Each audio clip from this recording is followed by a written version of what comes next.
Hello, Internet. Magic Man here from MMOBomb.com, and today we got a special interview for you. Today, we're going to be playing some HEX Shards of Fate. You've seen me stream this multiple times, so we'll keep it easy on the explanation, assuming you know. But we'll give you the basic rules in a minute. But joining me and my opponent today is Cory Jones from the team at HEX Entertainment, the creators of HEX Shards of Fate. How are you, sir? Good, doing great. Thank you very much for playing Hex with me and talking about the game. Hey, my pleasure. MMO Bomb viewers know I'm a big fan of the game. I play it quite a bit, and so does my wife. So had to jump at the chance to get pummeled here by your deck. I love your card back, by the way. Here, I don't think you're going to get pummeled by my deck. My deck's a little silly, but I mean maybe if it comes together. I'm more of a Johnny player. I try to build these decks that do these funny things, and sometimes they'll win by mistake. It feels like. Nice. So, Cory, before we get started here with some of the questions about the game to catch everybody up, what is your title at HEX Entertainment, and what do you kind of do on a daily basis? Napping. I do a lot of napping. No, I'm the CEO and president of HEX Entertainment, and so on the day-to-day basis, it's a combination of sort of the creative side and also the business side. Sadly, I'm not. The business side is one of the necessary evils. And so when it comes to making sure that everything that we're doing is keeping us on track to continue to put out more sets and to get everything done, and also interfacing with our publishing partners and stuff like this, doing press to make sure that we're trying to get the word out.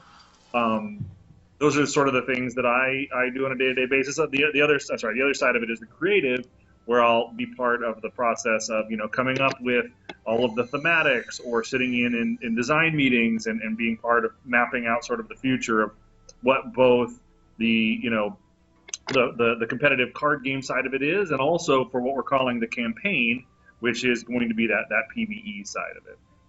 I'm very passionate about the storytelling in HEX, which some people laugh. I mean, card games and storytelling have not really been something that's been linked together. Typically, it's usually the storytelling is sort of an aside to the card gaming. But for HEX, we really want to finally marry those two in a way that's very, very real and very, very important to the gameplay. That kind of segues nicely into what is HEX, and we don't want to get too nitty-gritty with all the details. And most of our viewers that come to the site have either seen the game or have watched me play it, or have seen some of the articles we've written. But one of the big things when you guys first started, your initial Kickstarter and all that fun stuff way back when was, hey, we want to create a trading card game. And everybody said, okay, great, there's 900 of those. Awesome. You guys, what's new? and a big push was, well, we want this to be a trading card game and an MMORPG, kind of right. A mix of both of those. So maybe take us through that a little bit. What's the concept there, and how's it going so far with the Frost Ring Arena being the first official PvE thing launched? How's that being received? Just give us a general feel. Yeah, no problem. So, the initial, I mean, I had been pushing this sort of idea of, MMO meets TCG for a very long time. Having played TCGs and hobby games, being a hardcore RPG guy, and my entire professional career, last 22 years in the game space, it's always been for me, how do you look at these different genres? How do you take these different types of games and make them into something sort of bigger and better than they have been in the past? And for me, I had modded an old RPG. I think it was the James Bond RPG to use Magic cards as part of a resource system where you were sort of casting spells and you were a secret agent. I mean, it's been a big part of what I love about games, is sort of reinventing or taking things that exist and imagining how they could be better or different. And so with HEX, my desire was to sort of take what I had started with WoW TCG and take it to the next level, where I talk about a lot, all those MMO components, and we're seeing some of that in the game now with an auction house and trading and all that fun stuff. And how do you take all that and then make make it into a TCG, and that's what Hex is trying to do. We've been working very hard on another big component, which is, the campaign mode, and as you mentioned, the first piece of it, which is Frostring Arena. Um, what sort of blows my mind about Frostring Arena is that it is such a small. I mean, it's been received amazing. I mean, people, and that's the part that I'm just like blown away by. I felt like Frostring Arena was a good chance for us to start to show off some of the things in the game, like the equipment, which is something that's so incredibly new.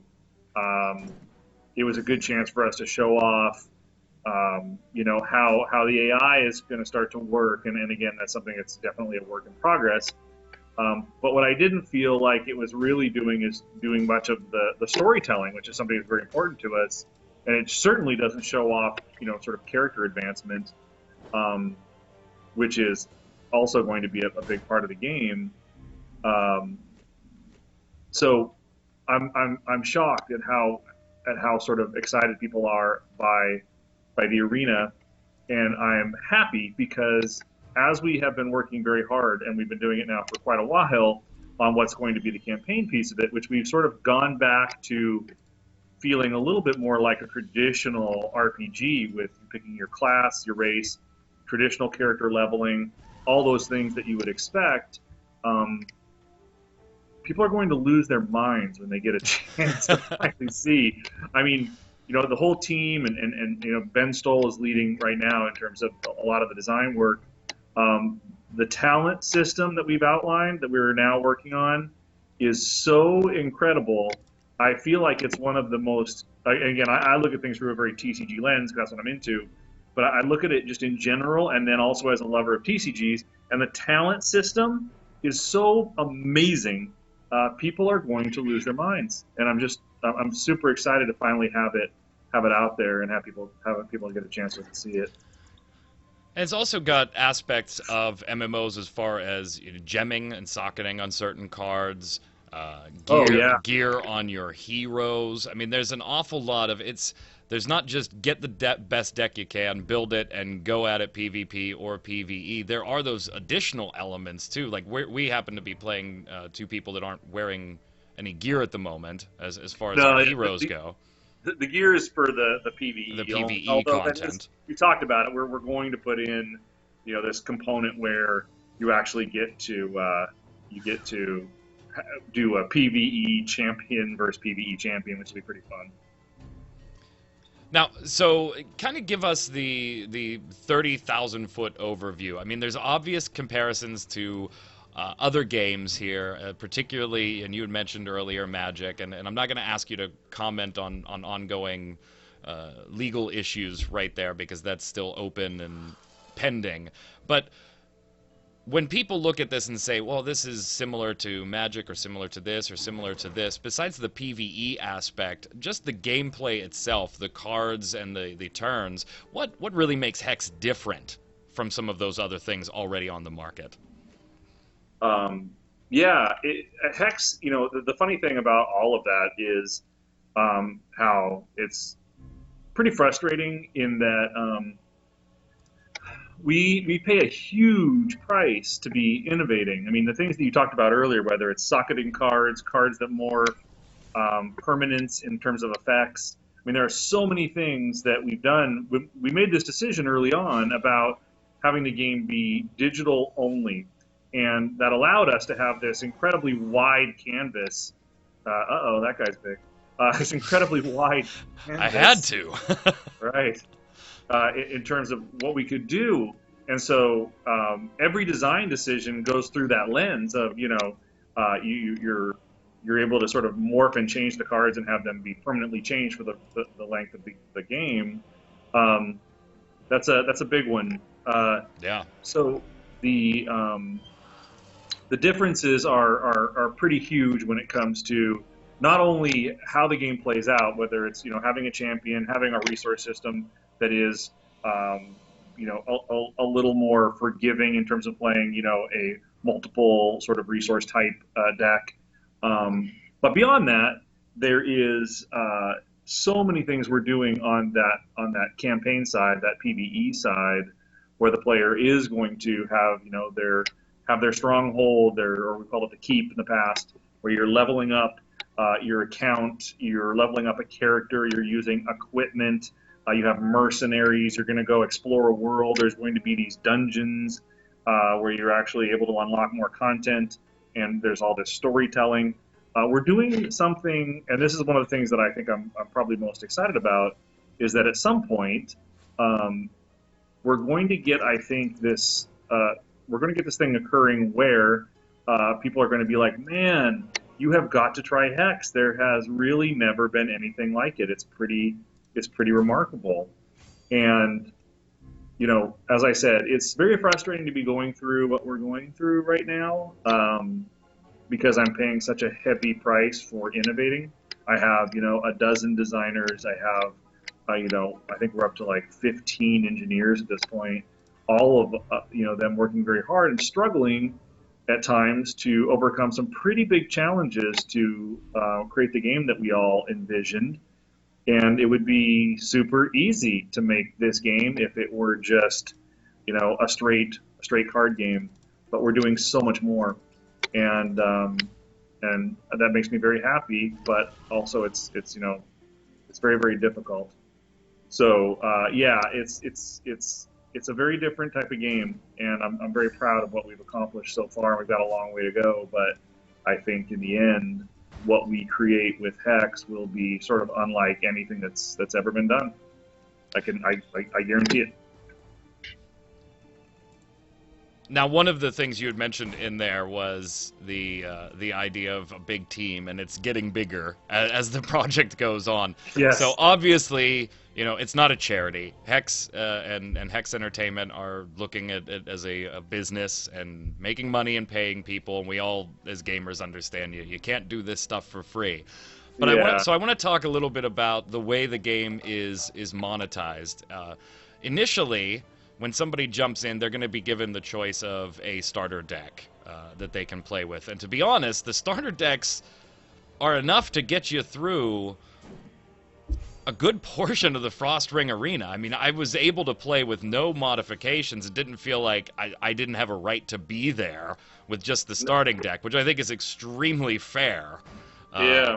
But then obviously you have the booster packs, a couple of bucks for a booster pack. You have the ability to buy some currency so that you can... I'm getting destroyed here. I thought I could outlast your card advantage, and I did, but I didn't have enough out to kill that card advantage. 44-9. This is my favorite deck right now. I love it. It's so much fun. So you have the obvious monetization stuff in booster packs and the optional other starting decks if you want to play with those. I've got to take the 2 damage here to get another card here. But you also have, and this is kind of an unexpected thing for this type of model, we're used to buying cards and eventually maybe creating cards, which is something that's on the docket for Hex down the line. Absolutely. But you guys have also implemented the ability for me and my wife to trade cards, sell cards to each other, or even just put the darn things on the auction house and try and make a little extra currency that way as well. Yeah, it's interesting. Your hit points are killing me. 44. I'm just getting drained every turn. Let me go with the rush. So, one of the things, like, I've actually stopped calling the game free to play. I think it sends kind of a weird message. But, it's interesting to me because I think we will simultaneously be the most fair sort of free to play. Say don't use the term and then go ahead and use it again right immediately after that. I think we'll be the most fair free to play model sort of ever created. But we're also not built to be a free-to-play game, which means, a lot of the free-to-play games, they're built there's a very strategic component to them in terms of how they dole out their content. And so you're going to hit that invisible paywall at some point, you're not going to know it, and then you're going to have to pony up money, or you're going to have to spend an incredible amount of time actually, whoa, you forgot to block one guy. It's all right. You have Okay. 44 hit points. Yeah, that game was. And looking at the rest of my hand, there was no comeback in the cards there. Sorry. So this is good. Now I can concentrate for a second. I'm gonna actually display the auction house and some of these features Perfect. while we're talking about Okay, them. so the funny thing is, like, one of the things that we want Hex as a platform to do is sort of emulate a hobby game store. And so when you when you come into a hobby game store, typically they don't give you a bunch of cards to start with, but often there are people there who will give you commons and uncommons to play with. And also, you're able to come in and play as much as you want with the stuff that you bought.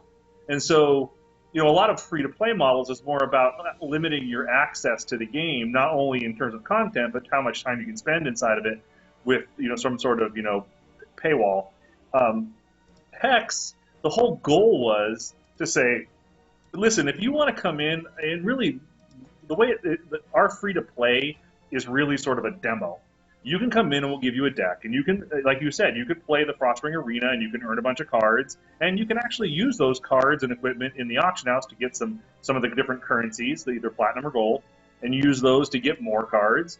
And when it comes to our campaign mode, and you're going to be able to do the exact same thing, which is jump in and play through lots and lots of content, potentially all of the content. I mean, if you're willing to spend enough time, there's no reason you couldn't play all the content. And do it simply by trading and collecting, going into the auction house. Yes, it'll be much slower than spending money, but you have access to all of that content without spending anything. Clearly, as a business, Hex has to make money. I mean, I have to pay the people that are making this game. And I've often said, you know what? I feel like trading card games do a very good job of selling product. They're very, very compelling. Playing in draft is a lot of fun. A lot of people like it. And I don't feel like, in the end, we have to be mercenary about how we, ask people to spend money inside of Hex. And I feel like being able to trade your cards with your friends, or like you're trading your cards with your wife, or sell them on the auction house, or frankly, selling them just in general and actually making money off of it, all of that stuff for me is okay. I don't feel like you have to wring every last available cent out of a game to be doing it right. And I look at other people with business models that are more open. You look at Riot as a good example of how they monetize, and it doesn't feel bad to spend money on their game. And that's one of the things that I really want for Hex. I want it to feel good. I want you to feel like it's a fair deal. Well, and the auction house itself isn't even limited to a particular currency. It's the seller's choice whether they want to sell something for platinum, which is the cash, the real-life cash currency, or gold, which you could farm in-game through multiple methods. Yep. And that's the thing, maybe, and I see a lot of debate online, and especially on our forums, about the free-to-play player or the pay-to-play player. Yes, the free-to-play people that are complaining right now that the game doesn't have a very clear path in terms of how you play without spending money, they are in some ways correct. The game isn't built around sort of this linear progressional path that is about that free-to-play player, and also about the sort of trigger points when I'm going to try and force them to spend money. We literally did not sit down and build the game that way. We didn't. And so, yes, there are lots of games out there that are free to play that do a very good job of like getting you lots of fun up front, and then slowly tapering it off to the point where you're then sort of forced to say, like, I'm going to either spend money or not. We don't have it. You're right. And so the downside is, yes, at the first it feels a little. You don't, especially since we don't have all the campaign stuff in at this point. We have a little bit with Frostring, which I'm so proud of, but you don't have that sort of like, hey, here's what you're supposed to do right at the beginning, and here's where it sort of goes next and next and next. It's a little more free form, but the good news is there isn't some point you're going to reach where you just feel like, okay, I'm just out now unless I spend money. It's just not built that way. And when you talk about the go forward, when we start to get all the other stuff in with literally hundreds of hours worth of content that is not gated by spending money at all, it's going to give that player this incredible opportunity. Now, I hope people spend money. I'm going to be completely honest. Right. If no one spends any money, Hex is not going to exist for very long.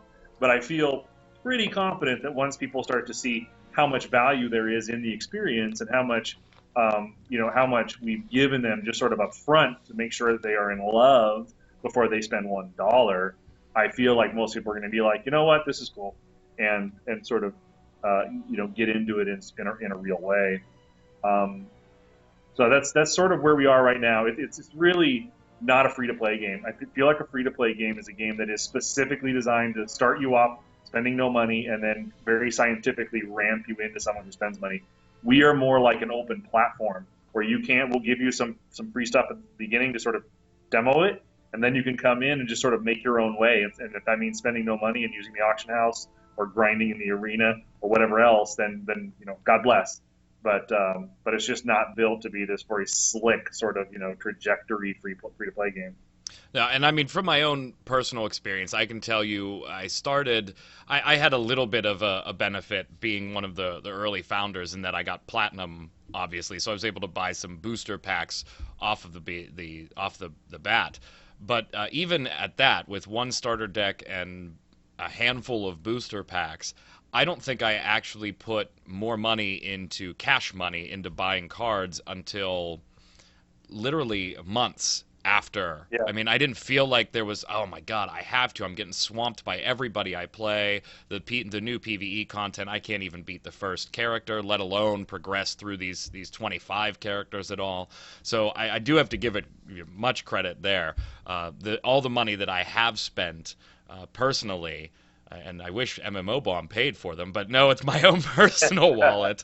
I felt like I wanted to spend. So one thing that's in the end, that's my biggest thing, is that I'm happy to have people spend money on the game, clearly, because it is a business, but I want people to feel good about it. I don't want people to feel regret after they spent the money. I want them to be excited about what they got and happy to have spent it. And that's the other thing too. You see the cards in the auction house going for, at times, or people selling the cards in the auction house that they get out of draft and making enough to go draft again. It's, when I see that and I see some of the alternate art cards or whatever else going for 15, 20 real dollars, I'm like, wow, this is amazing. There is a real community here. Now, before we finish up here, we want to talk a little bit about what's coming. Obviously, we can look forward to more PvE content since that's a huge driving force behind HEX. But we alluded to a crafting system, if you could elaborate on that a little bit. And one question that I always had when I first started playing it, and I have the screen up right now, it's the whole chest pay spin screen. We're going to be able to open those chests soon. If you could, there's really not a nice little guide on what exactly is going on that screen. For brand new players, besides drag these to the well and then it'll open your packs, but what the hell do I do with all these chests? So maybe take us through that a little bit. Sure. And so that is one of the things that we want. I mean, we started off and we were a very small company and we've grown dramatically. I mean, I think we're up to over 50 people now. It's a pretty big team. We have not done the best job in terms of sort of user interface, and I mean, it's getting much better, but beyond not just user interface, but letting people understand what's going on. And so there are lots of things in the game where we're actively looking at how do we do a better job explaining what the hell you're looking at. Because yes, if you've gone to the website or you've gone to the forums and you've rooted around and you found out what's happening, then yeah, sure, it makes sense. Right. But for that new player, it's not optimal. And so one of the things that we are working on is updating lots of the various interface elements to make sure it's way more clear for sort of that new player. With the chests, you're dragging them into the Wheels of Fate altar, and once you spun the Wheels of Fate, you have the opportunity to win various prizes that you see on the left-hand side of the page. That's all those various payouts that are from the Wheels of Fate. And once you have either locked out the chest, so sometimes if you don't win anything off the Wheels of Fate, it'll lock the chest, and now you can't roll the Wheels of Fate anymore on that chest. Right. Sometimes it'll upgrade, and it'll become a higher level of rarity. And then eventually, what's going to happen is you're going to be able to open those chests, and inside of the chest will be various rewards. And those rewards range from, I mean, it's really sort of a selection of everything that's in the game. There are sleeves that only exist in those chests, so there are exclusive sleeves. There are exclusive mercenaries that will be in the chests. There's equipment. There are PvE cards. There are PvP cards. There are potentially another pack of cards could be in the chest as well. So there's two different places where you could potentially win another entire pack of cards and start the whole process over again. So there's all this different stuff that's in the chest, and the different rarity levels actually dictate how many items drop out of the chest, and the loot tables for each of the various rarity levels is specific to that rarity level. There is a little crossover. There is a little crossover, but some of the higher level rarities, all the way up to that primal chest, there are exclusives in the primal chest that you can only get from the primal chest. And the crafting system that's coming. The crafting system is mainly focused on our consumable system. So you are going to use the crafting materials to create a wide array of consumables. I mean, it's not the only thing that it does, but one of the big things that it does is linked to our consumable system. And the consumable system is a big part of the campaign, of the PvE component in the game.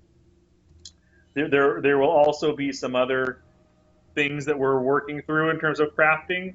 Crafting has to do a lot of work for us. I mean, the idea that we want to suck all those cards, or have a chance for you to dump all those cards that you've been buying back into some sort of usable component in the game, has to serve a bunch of different masters. And so the first big one that we're going to tackle is this great consumable system. And there's a lot of gameplay that goes around that actually occurs inside of the dungeons and with all these different encounters in the campaign mode. And so there's been a ton of work done on that too. I'm super excited about that. Well, very sweet. I thank you for spending some time with us today. If you could say one thing to somebody that hasn't played HEX but is into card games, I guess that's a prerequisite. You got to kind of be into card games for this one. Yeah. What would you tell them is the sole reason they need to go check out HEX Shards of Fate right now? The one big thing about HEX is that it does offer a completely different gameplay experience. One of the things, that sort of the tagline for HEX Entertainment is a new way to play. And as we get farther and farther along, and you can see it right now with the Frost Ring Arena, there is really nothing else like this. And every update that we do takes us farther and farther down a road that is brand new. And so I think for anyone who's played TCGs and loves TCGs, the chance to come in and be part of the first ever MMO TCG and explore what this is going to become, I think it's an exciting time to be part of it. I mean, I tell everyone, the oak always starts off as an acorn. That's it. There's no other way for that oak to exist. And as huge and as impressive as it is as an adult, it always started off as an acorn. It was always a sapling. It was always a tiny little tree. And so we're sort of at that tiny little tree point in our life. And I feel like the people that jump in now get this chance to sort of be part of this special piece of the community. And so I think anyone who's a card game player that loves card games, this is the great time to jump in and start becoming part of the HEX community, because we are going to be that mighty oak. I think we will be, and I feel confident we will be, the biggest digital trading card game ever. Very cool. Well, if you haven't checked out HEX Shards of Fate, come on over to mmobomb.com. You can check out some of our footage there and some of our videos and bomb lives.